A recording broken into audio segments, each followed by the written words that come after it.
Phone tapping కేసులో SIT విచారణ వేగవంతం చేసింది. ఇప్పటి వరకు 257 మందిని విచారించింది.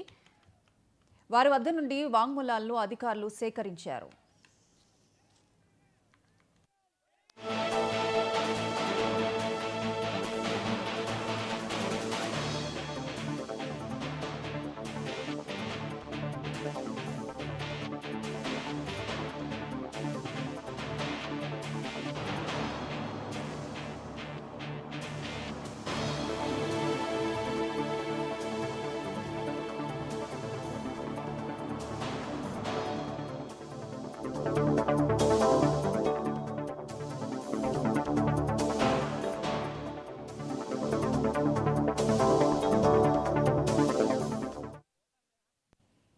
ఫోన్ ట్యాపింగ్ కేసులో సిట్ విచారణ వేగవంతం చేసింది. ఇప్పటి వరకు 257 మంది నుంచి వాంగ్మూలాలను రికార్డు చేసిన అధికారులు 4200కు పైగా ఫోన్లు ట్యాపింగ్కు గురైనట్లు గుర్తించింది. వీరిలో రాజకీయ నాయకులు, గవర్నర్లు, హైకోర్టు జడ్జిలు, మీడియా, సినీ, ఫార్మా, ఐటీ ప్రముఖులు ఉన్నట్లు గుర్తించింది. ఈ కేసులో తాజాగా బీజేపీ ఎంపీ కొండా విశ్వేశ్వర్రెడ్డిపై కూడా సిట్ విచారణకు వెళ్లిన ఆయన అధికారుల ప్రశ్నలకు సమాధానాలు ఇస్తున్నట్లు తెలుస్తోంది.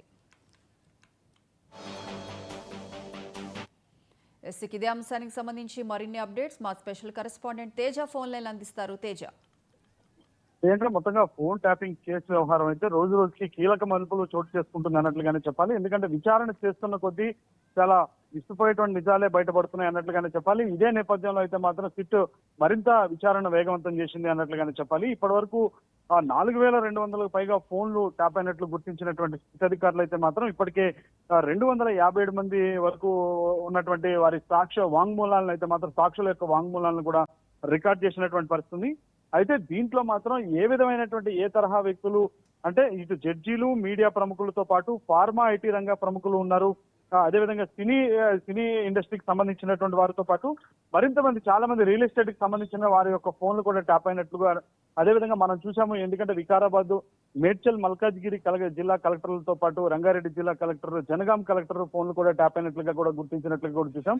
ఇదే నేపథ్యంలో వాంగ్మూలం ఇవ్వడానికైతే మాత్రం చాలా మంది క్యూ కడుతున్నటువంటి పరిస్థితి. అయితే తాజాగా బీజేపీ ఎంపీగా ఉన్నటువంటి కొండా విశ్వేశ్వరరెడ్డి కూడా సిట్ ముందు అయితే హాజరయ్యారు. ఆయన కూడా కొంత వాంగ్మూలం సిట్ విచారణకు హాజరై వాంగ్మూలం ఇస్తున్నట్లుగా కూడా తెలుస్తుంది. ఇక ఈ ఫోన్ ట్యాపింగ్ కేసును అయితే మాత్రం బీజేపీ సిబిఐకు అప్పగించాలని పట్టుబడుతుంది, డిమాండ్ చేస్తుంది అన్నట్టుగానే మనం చెప్పాలి. ప్రియాంక.